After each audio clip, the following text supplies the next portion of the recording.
ఈ మధ్య సినీ ఇండస్ట్రీకి చెందిన సెలబ్రిటీలు వరుసగా పెళ్లిపీటలెక్కుతున్న సంగతి తెలిసిందే.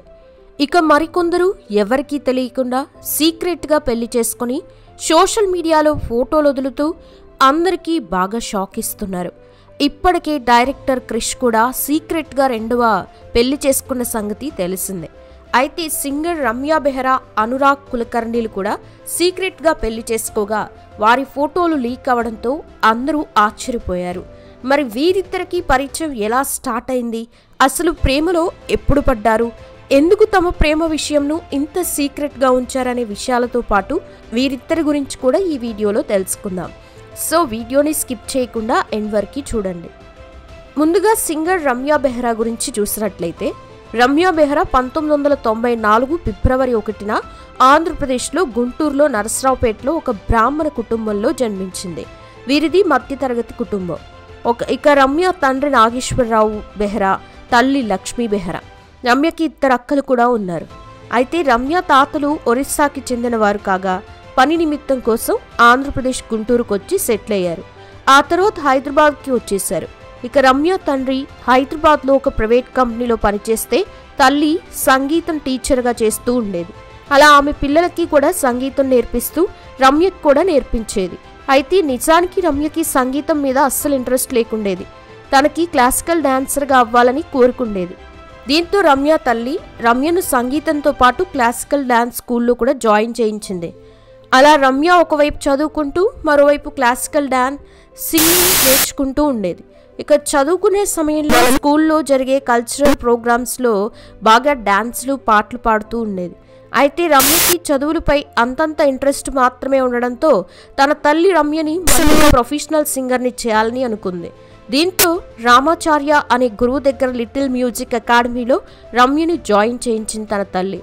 ఇక రమ్యకి మ్యూజిక్పై అంత ఇంట్రెస్ట్ లేకున్నా కూడా తన తల్లి కోరిక మేరకి అక్కడ మ్యూజిక్ నేర్చుకుంటూ ఉండగా ఆ గురువు హైదరాబాద్లో ఎక్కడ మ్యూజిక్ ప్రోగ్రామ్స్ జరిగినా తన టీంతో కలిసి అక్కడ సంగీతం కచేరీల్ని ఇస్తూ ఉండేవాడు. అయితే ఒకసారి టాలీవుడ్ ఇండస్ట్రీలో వజ్రోత్సవం ఈవెంట్ని చేయగా అందులో రామాచార్య తన స్టూడెంట్స్తో పాటు పాల్గొనగా అందులో ఒకరుగా రమ్య బెహ్రా కూడా ఉంది.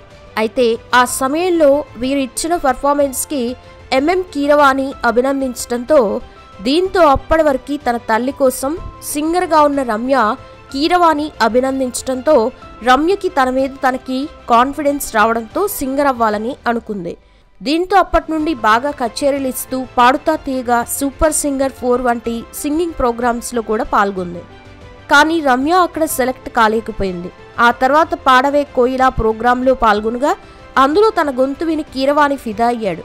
ఇక వెంటనే మీనా నటించిన వెంగమాంబ అనే మూవీలో ఒక సాంగ్ పాడేందుకు ఆడిషన్స్ జరుగుతూ ఉండగా అందులో పాల్గొన్న రమ్య సెలెక్ట్ కావడంతో మొదటిసారిగా ఆ మూవీలో సింగర్గా అడుగుపెట్టింది.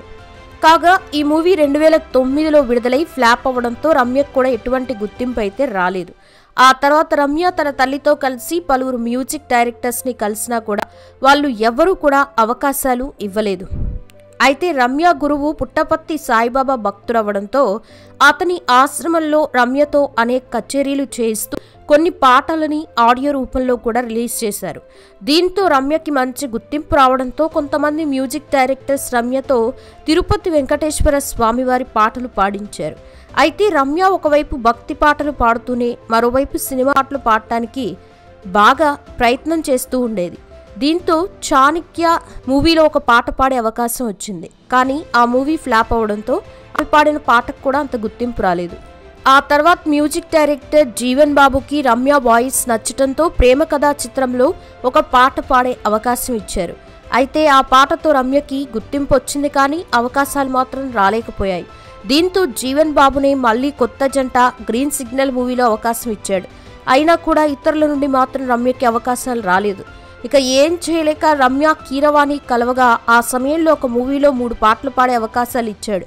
ఆ తర్వాత కీరవాణి గ్రూప్లో జాయిన్ అయిన రమ్య ఈవెంట్స్లో పాల్గొనేది. ఆ తర్వాత దిక్కులు చూడకు రామయ్య మూవీలో అవకాశం రావడంతో ఆ మూవీలో పాడిన పాటకి కొంత గుర్తింపు రావడంతో పలు మూవీస్లో వరుస అవకాశాలు వచ్చాయి. అలా బాహుబలి మూవీలో దీవరా పాటతో మరింత క్రేజ్ తెచ్చుకోగా ఆ తర్వాత మరిన్ని స్టార్ హీరోస్ మూవీస్లో అవకాశాలు అందుకుని మొత్తం 400కు పైగా పాటలు పాడింది. అయితే శతమానం భవతి మూవీలో మెల్లగా తెల్లారిందో పాటని మరో సింగర్ అనురాగ్ కులకర్ణితో కలిసి పాడేటప్పుడు ఆ సమయంలో వీరి మధ్య పరిచయం ఏర్పడింది. అది కాస్త మెల్లమెల్లగా ప్రేమగా మారింది. ఆ తర్వాత ఇద్దరూ కలిసి 5-6 మూవీస్లో పాటలు కూడా పాడారు.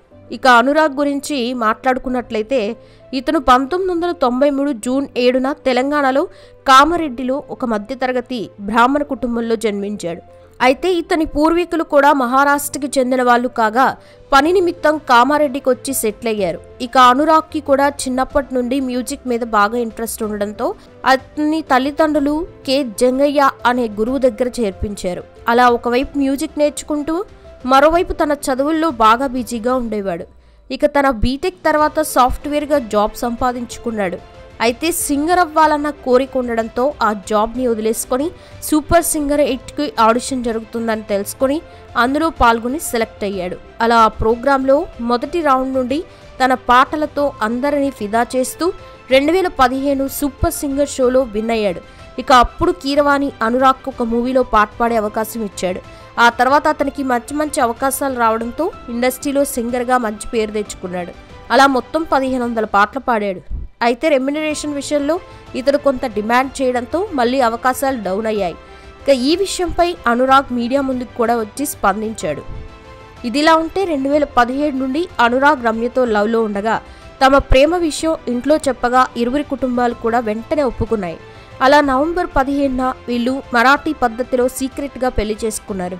దీంతో సోషల్ మీడియాలో వీరి పెళ్లి ఫొటోస్ వైరల్ అవ్వడంతో వీరి ప్రేమ గురించి తెలియని వాళ్ళు ఆశ్చర్యపోయారు. మరికొంతమంది వీరికి విషెస్ చెబుతున్నారు. ఏదేమైనా ఇద్దరు పెళ్లి చేసుకొని హ్యాపీగా ఉంటే చాలని మరికొందరు దీవిస్తున్నారు. చూశారు కదా ఫ్రెండ్స్, ఇప్పటికే పలువురు సింగర్స్ కూడా కలిసి పాటలు పాడుతూ ప్రేమలో పడి పెళ్లి చేసుకున్నారు. మరి ఈ జంట గురించి మీరేమనుకుంటున్నారు? మీ అభిప్రాయాలని కామెంట్స్ రూపంలో తెలపండి. అలాగే వీడియో నచ్చితే లైక్ చేసి షేర్ చేయండి. మరిన్ని ఇంట్రెస్టింగ్ వీడియోస్ కోసం మా ఛానల్ని సబ్స్క్రైబ్ చేసుకోండి. అలాగే పక్కనే ఉన్న బెల్ ఐకాన్పై క్లిక్ చేస్తే నేను పెట్టే ప్రతి వీడియో మీకు నోటిఫికేషన్ ద్వారా వస్తుంది. Thanks for watching this video.